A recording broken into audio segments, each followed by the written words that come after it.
Cinema hit కొడితే ఓటీటీలోకి రావడానికి కొద్దిగా ఆలోచిస్తారేమో, అదే తేడా కొడితే మాత్రం వెంటనే వచ్చేయాలి. ప్రస్తుతం టాలీవుడ్లో ప్రొడ్యూసర్లు ఇలానే ఆలోచిస్తున్నారు. ఒక విధంగా ఇదే మంచిది అనుకోండి. కొందరు 2 వారాలకు వస్తుంటే ఇంకొందరు 4 వారాలకు వస్తున్నారు.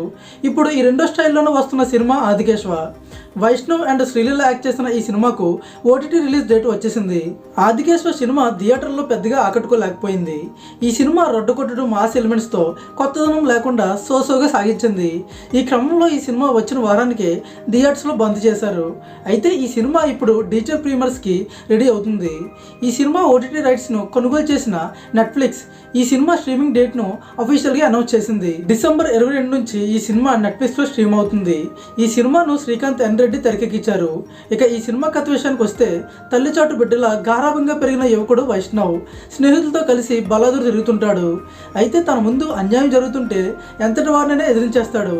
అయితే తన పేరెంట్స్ బలవంతంతో ఒక కాస్మెటిక్ కంపెనీలో ఉద్యోగంలో చేరుతాడు. అయితే ఈ ఇంటర్వ్యూలో కంపెనీ సీఈఓగా శ్రీలీల ఉంటుంది.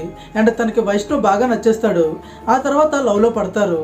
ఇంతలో రాయలసీమలోని బ్రహ్మసముద్రం నుండి ఒక పెద్దాయన వచ్చి వైష్ణవ్కు అసలైన కుటుంబం వేరే ఉందని, తన అసలు పేరు రుద్రకాళేశ్వర రెడ్డి అని చెప్పి తనతో తీసుకువెళ్తాడు.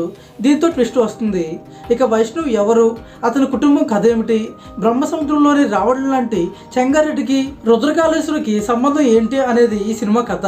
మరి దీనిపై మీ ఒపీనియన్ ఏంటో కింద కామెంట్లో చెప్పండి. వీడియో నచ్చితే లైక్ చేసి మరిన్ని అప్డేట్స్ కోసం మన ఛానల్ని సబ్స్క్రైబ్ చేసుకోండి.